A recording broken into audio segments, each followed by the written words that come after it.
साथीहरू अस्ति भएको जेएनजीको आन्दोलनको सफलतापछि जेएनजीहरूको विभिन्न मागमध्ये पहिलो माग थियो संविधान संसद विघटन। संसद विघटन भएपछि चाहिँ जेएनजीहरूको माग पुरा हुन्छ भन्ने आवाज उठेको थियो र सोही अनुसार संविधान भन्न आउँछ फेरि संसद पनि विघटन भयो।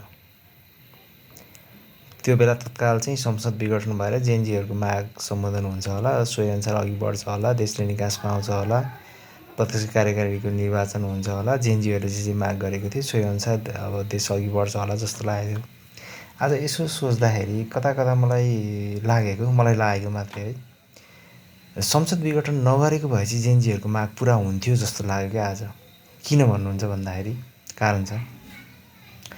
अब प्रत्यक्ष कार्यकारिणीको निर्वाचन गर्नलाई संविधानले दिँदैन हैन। के आधारमा प्रत्यक्ष कार्यकारिणीको निर्वाचन गर्ने भने त प्रतिनिधि सभाकै निर्वाचन गर्नु पर्यो। अब प्रतिनिधि सभाकै निर्वाचन गर्ने हो भने फेरि जेएनजीले भने बमोजिम संसदमा दुई तिहाई बहुमतको प्रतिनिधित्व भएर जेएनजीले भने बमोजिम संविधान संशोधन भएर प्रत्यक्ष कार्यकारिणीको फेरि चुनाव हुने जस्तो चाहिँ मलाई कता त्यस्तो चाहिँ सम्भव होला जस्तो लाग्दैन।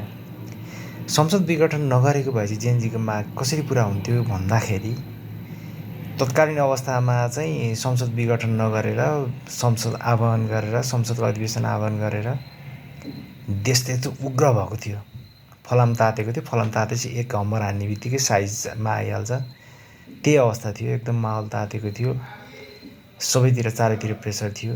तत्कालीन अवस्थामा प्रतिनिधि सभा विघटन नगरेर चाहिँ संसद आह्वान गरेर दुई तिहाई बहुमतले चाहिँ संविधान संशोधन गरेर जेएनजीहरूको माग भए बमोजिम उनीहरूकै माग है, मेरो माग चाहिँ होइन नि। फेरि यो प्रदेश खारेज र संविधान संशोधन गरेर चाहिँ प्रत्यक्ष कार्यकारिणीको निर्वाचन गर्ने, प्रत्यक्ष कार्यकारिणीको व्यवस्था गर्ने, नेपालमा संसदीय व्यवस्था भन्दा पनि प्रत्यक्ष कार्यकारिणीको व्यवस्था गर्ने हिसाबले संविधान संशोधन गरेर अघि बढ्न चाहिँ त्यो बेला सकिन्थ्यो।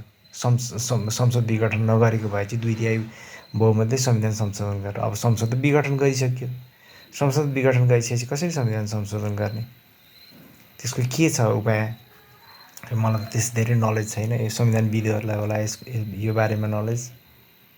कसरी संविधान संशोधन गरेर प्रत्यक्ष कार्यकारिणीको निर्वाचन गराउने? त प्रत्यक्ष कार्यकारिणीको स्वरूपमा, संसदीय स्वरूपबाट प्रत्यक्ष कार्यकारिणीको स्वरूपमा देश त्यो मोडालिटीमा देशको शासकीय स्वरूप चाहिँ कसरी त्यो मोडालिटीमा जाने, त्यसको के छ त उपाय?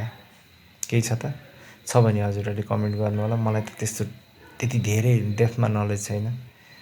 संविधानविदहरूलाई थाहा होला कसरी निकास निस्किन्छ त। अब जेएनजीहरूको आन्दोलनको यसै अब तुइनी हो त।